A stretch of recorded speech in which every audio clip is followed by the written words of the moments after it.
Prince Larmy Jarbo. Thank you for joining us. This is the Making Money Move segment. So today we're going to be concluding on the series that we started, which is our first ever series. And we're going to be concluding lesson 3 with other tips that we haven't talked about from the budget box mentality. Now, we'll do a recap of lesson 1, lesson 2, and then now lesson 3.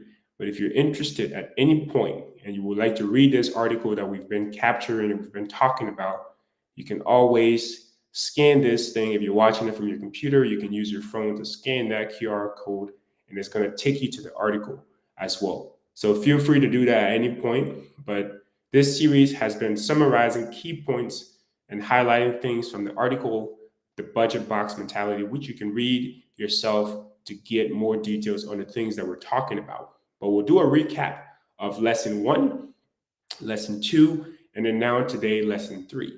And if at any point you have any questions, you would like clarity on anything that I talk about today, feel free, drop it in the comments. I will take the time to stop and talk about those a little bit. So we're going to get started.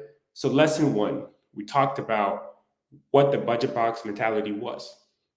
And we said that the budget box mentality is the way that we see not just our finances, but also how we perceive ourselves. So it's a mindset that we have of ourselves that keeps us in the box. So it's not just about finances, it's also about who and how we perceive ourselves and what we think and believe about ourselves. We also talked about in lesson 1 why this is a problem. Well, if you see yourself in a way that limits you, then it's a problem because it limits you. Because you are not going to be the best version of yourself if you are unable to pretty much perform, to challenge yourself. Sorry, I just realized that my microphone here is not connected, so give me a second. Let's do that here. But in the meantime, I'm sure you can still hear me. Well, we have an official microphone intended for this specifically. Let's see here.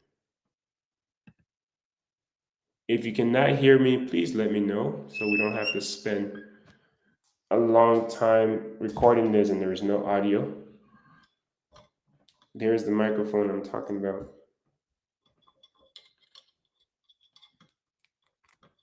Cool. This is the final series for this segment, so we got to make sure it's great. Now that's looking more like a podcast. Awesome. If you cannot hear me, please let me know, and I'll make sure that the audio is working. If you can, that also helps as well. But we talked about why the budget box mentality, which we call the B2M for short, why is a problem? It's a problem because when you have that mindset, you're not really challenging yourself. You're not being the best version of yourself, right? And then we talked about in lesson 1 as well, how can you determine if you have this mentality? How can you assess yourself? And we said things like, hey, if you revert to the traditional way of making money when you're faced with money problems or money challenges, and your first thought is to say, okay, let me save some money, or we can't do this because we do not have enough money, or let me work some extra hours. That's kind of the budget box mentality. Someone just commented here and said the sound is clear. Thank you, Emmanuel Davis. I appreciate the feedback.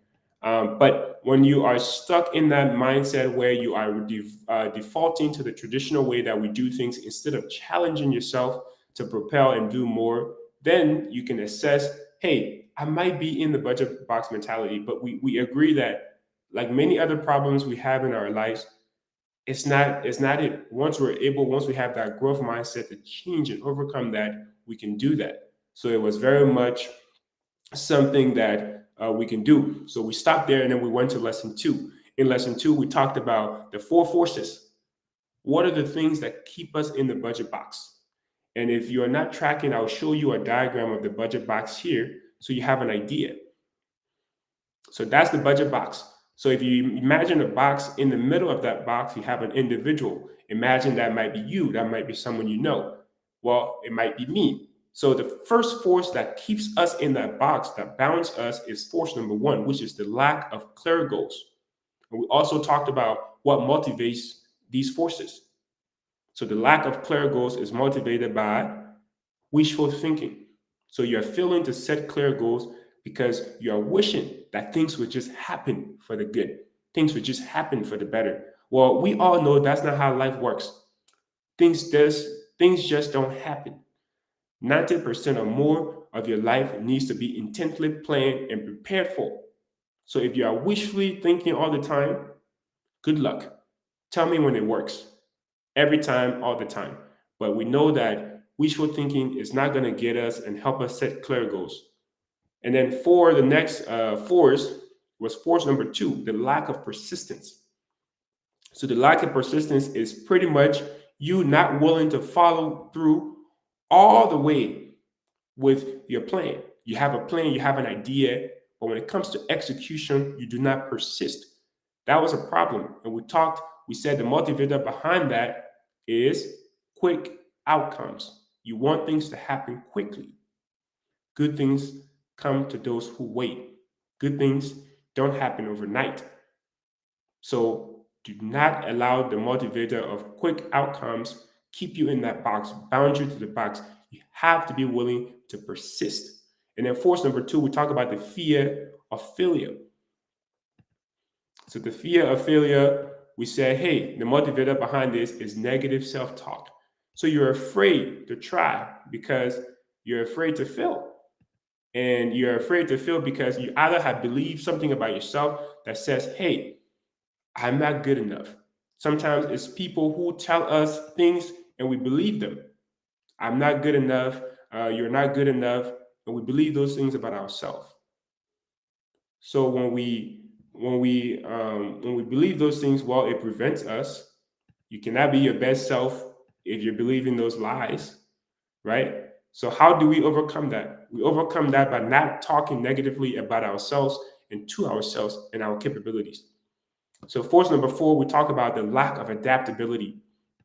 So the lack of adaptability is understanding that we cannot account for all the factors that are going to come in. So when we make a plan, when we make a goal, life is going to happen. And when life happens, what do? We do not just give up, we adapt and we conquer.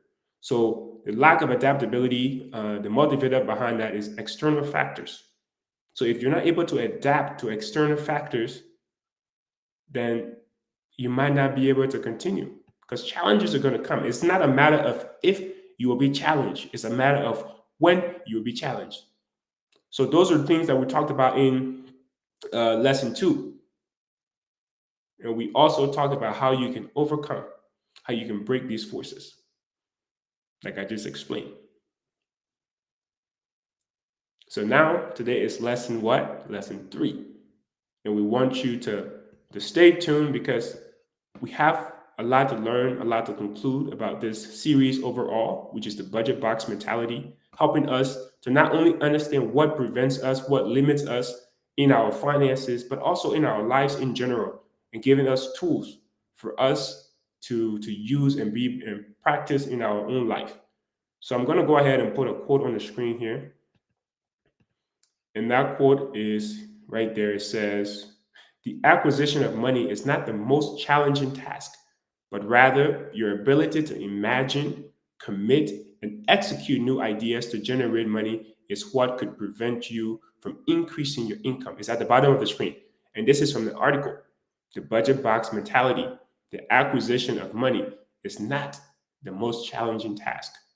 When you think about it, getting money, earning money is not the most challenging thing that you can be faced with, but rather your ability to imagine how can I come up with an idea that will give me or find a solution to this problem that I have. Your ability to imagine and then commit to persist and execute that idea is what prevents you. So now that we know that, how do we imagine? How do we commit? How do we execute those new ideas? That's what we're going to talk about today. And if at any point you need clarity on anything, feel free, ask a question. We're here for that. So, talk a little bit we'll break down that quote. We'll talk about the power of imagination. Albert Einstein says, imagination is more powerful than knowledge because imagination is what is, and knowledge, excuse me, is what is, and imagination is what can be. Imagination is more powerful than knowledge. Excuse me. Imagination is more powerful than knowledge because knowledge is what is, and imagination is what can be. So your knowledge is a fact. It's predefined. You cannot change a fact. It's knowledge. You learn it, it's a fact. But your imagination is what you can create, what can exist. So it's pretty much only limited by what you can think. So imagination is powerful. Thank you, Manu, for commenting and staying engaged, and also Alaska Pay. Thank you for joining us from India as well. If you guys have any questions at any time, feel free to ask your questions. Let's stay involved because this is a time where we talk about practical things and how best to practice is by asking questions to make sure you understand what you're going to apply. So the power of imagination. Knowledge is great, but imagination is more powerful. So we want to talk about how you can use imagination to overcome those challenges, those problems driven by finances that you have. We want to talk about that, right? So how do you imagine? Well, when you imagine, you're thinking about potential benefits. So let's say you have a problem. First of all, we all start with a problem. If we're starting with a problem, the next step becomes, how do I find a solution? Well, I'm going to give you a crazy first step is to imagine. Not just imagine, but imagine the benefits of what it would look like if you were to live or complete or achieve that goal. So, for example, if you want to start school, if you want to go to school, obtaining a degree was your goal, but you're in a position where you cannot afford. Well, start by imagining the benefits, how much better you will be if you were to achieve that goal, the invaluable experience that you will gain if you were to achieve that goal, and get excited about that. Because if you start thinking to yourself, man, I'm going to be proud of myself. I'm going to be the first in my generation to do this. It's going to mean a lot to my family, my kids in the future, or my kids now. You're going to get excited. It's that excitement that will stimulate your brain. Your excitement about these things will stimulate your brain and challenge your brain. Your brain does not want to experience that overwhelming amount of emotion and not, want to live it. So because it's experiencing that, it wants that for itself. It wants that for you. So as long as you're challenging yourself, your brain is then going to take those free-flowing thoughts and turn them into potential creative ideas to help you find a solution.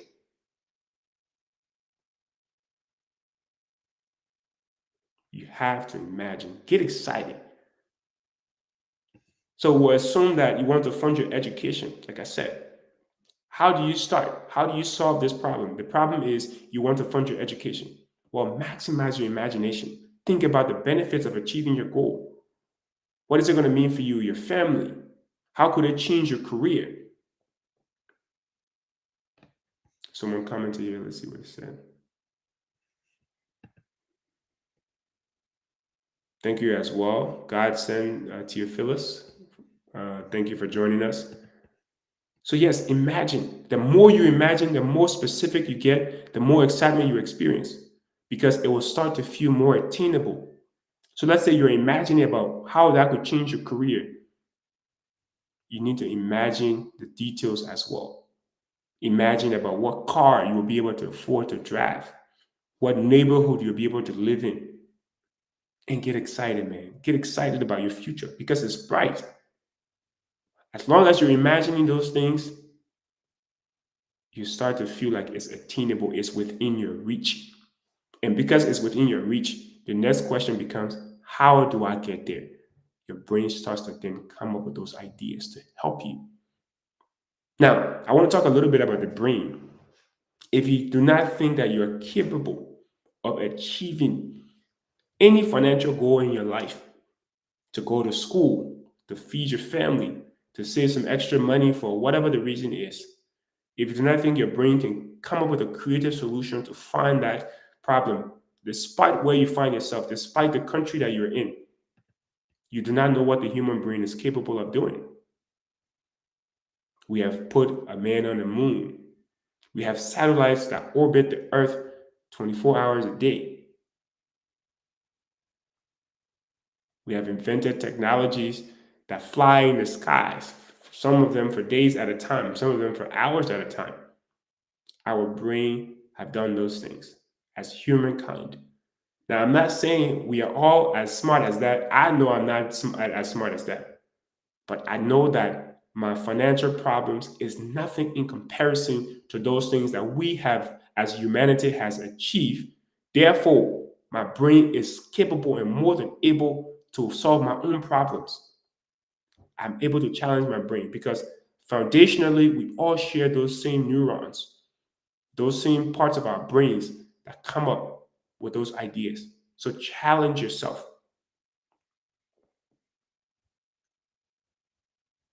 When you challenge yourself and you think and you imagine those thoughts, due to your excitement, your brain will be forced to buy into your idea.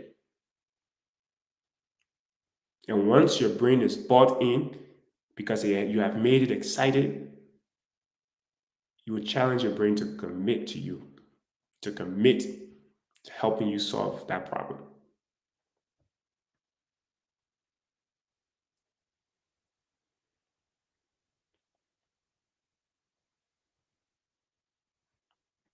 Whenever you have a solution, whenever your brain comes up with your solution, that's your golden ticket.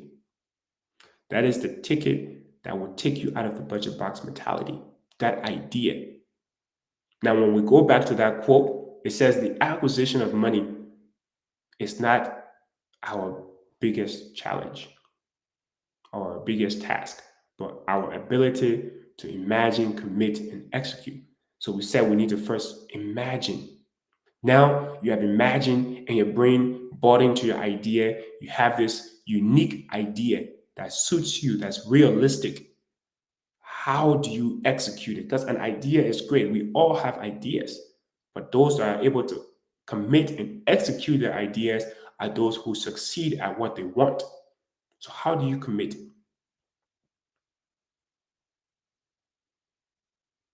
How do you commit to your ideas?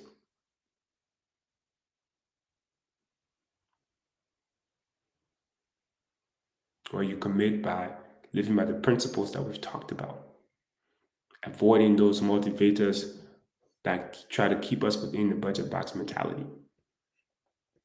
You commit to your ideas by doing exactly what we said to do and not what we say not to do. So, one here is set clear goals because you know that force number one is the lack of clear goals. So, set clear goals, commit to clear goals, persist, be committed to persistence. Do not be afraid to fail. Do not be afraid to fail. Failure is a part of life. Failure is a part of our lives. And if you're afraid to fail, you're going to be very limited in your success journey. Because as people can say, as the parable goes, experience is the best teacher. How do you think people get experience? Is by trial and error.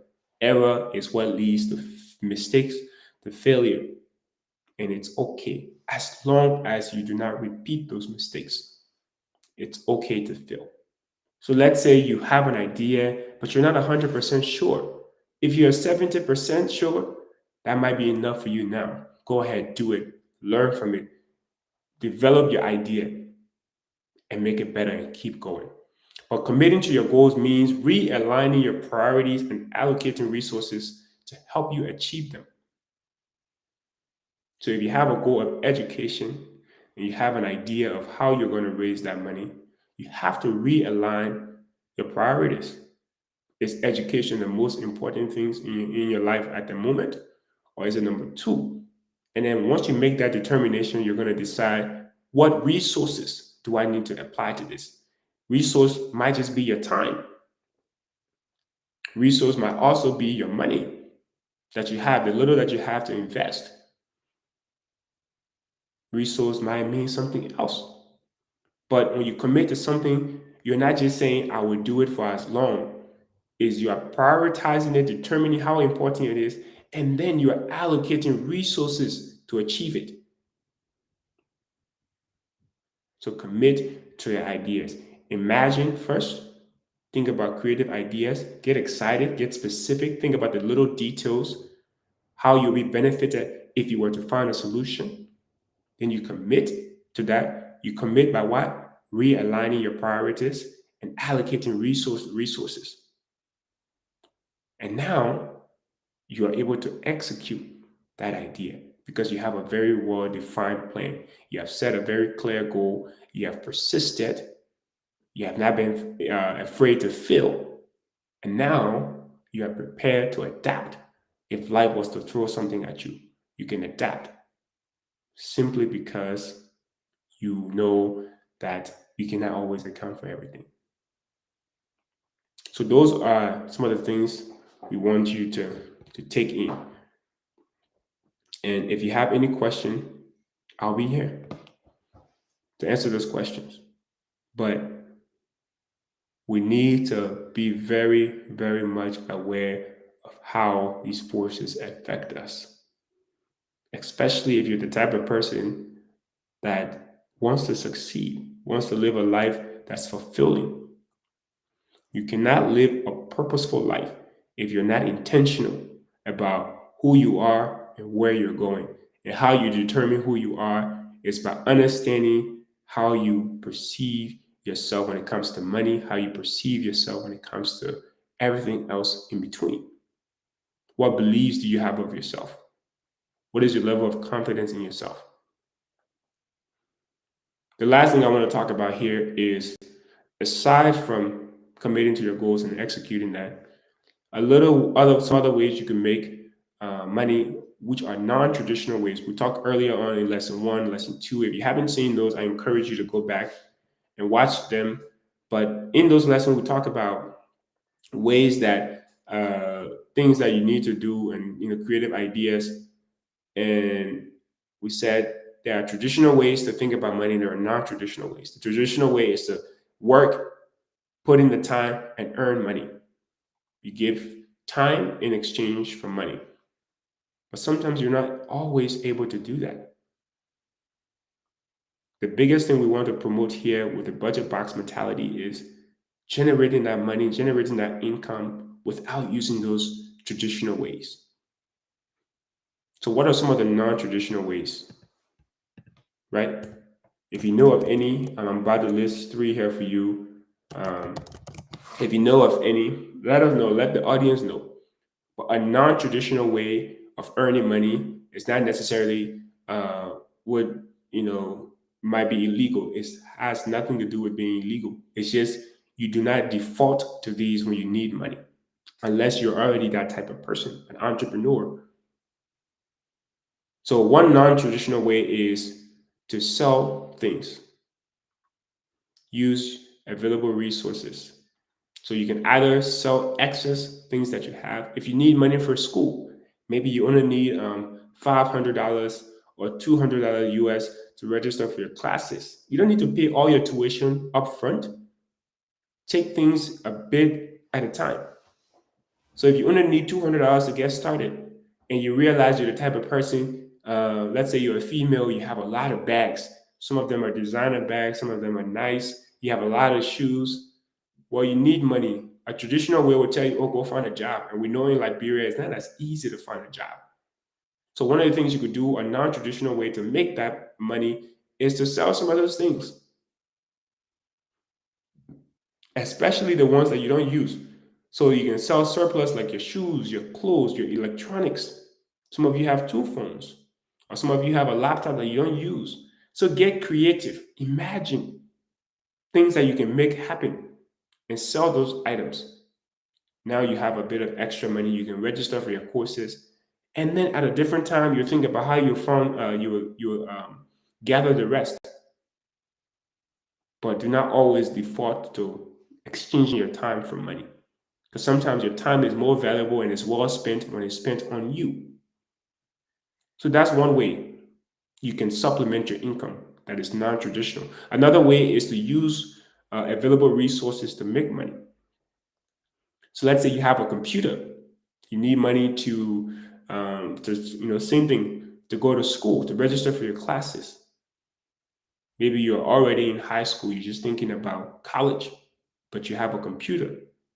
And let's say you happen to be a good typer, you can type, or a good researcher. Even if you're not, you have a computer, you have the resources, you already have something available to you. We want to use that to make money. So you take that computer, you say to yourself, oh, if I can already type, what if I offer my services to my fellow students in school? I type their assignments, or other students or other people, other professionals. Temporarily, I just type and work for them and save that money. You're using your available resources, something that you already have, to generate income. And who knows, you might think to turn that into a business that excels later on in your life. But use your available resources. We like to think a lot of times that things are out of our reach. But once we start to imagine, ideas become so very much obvious, like they were there the whole time.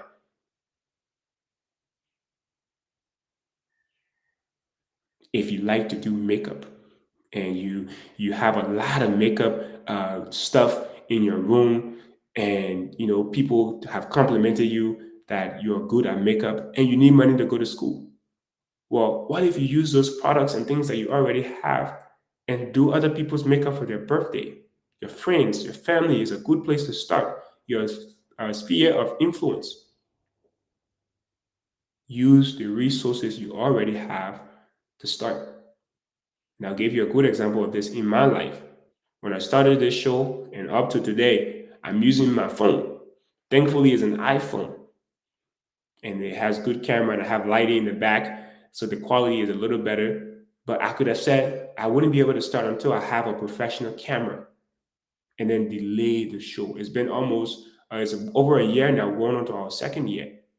But that's how we delay our future, our calling, by making excuses instead of using our available resources. Because most times they are just as good. You might have a preference for a professional camera, but if you cannot afford a professional camera at the moment, do not make an excuse. Use available resources, but sell surplus items. Now, the last thing I want to talk about, on one of the non-traditional ways to add to that on how you can make money when you need money for any problem in your life, is by utilizing your talents. And that's the biggest focus of the budget box mentality, using your creative potential. We all, to a major extent, have some form of creative skill. Some of us were good at something, whether it's braiding hair, whether it's typing, whether it's you play football really well. If that's the case, maybe you can coach. I can tell you, people, anything in this life that you love doing, you can probably turn it into a business and make money from it. You might say, oh, I love teaching. I just love helping people and teach them and tutoring them. You can turn that into a business. You can open a study class. You might say, I love eating.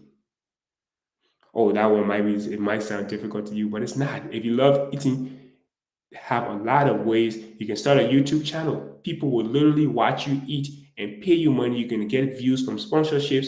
Once you get all those views and people watching you eat, now you can go and get sponsorships to show on your platform. Of course, it's going to take more time. But my point is, there is nothing in this life that you cannot like doing and turn into a business. There's absolutely nothing. And if you're out there, if you want to challenge me on this, please do. Tell me something that you love, and we'll talk about how you can turn it into a business. And if we can, then I will respect you. And you'll be the first person for me to hear that from. Or whatever you love, challenge yourself to imagine and see how you can turn it into some type of business by using your talents and your skills. So those are some of the non-traditional ways you can earn money.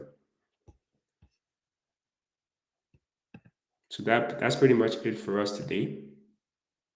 Thank you for joining. I hope this series has been beneficial to you, whoever's watching now, whoever has watched or will watch this at a later time.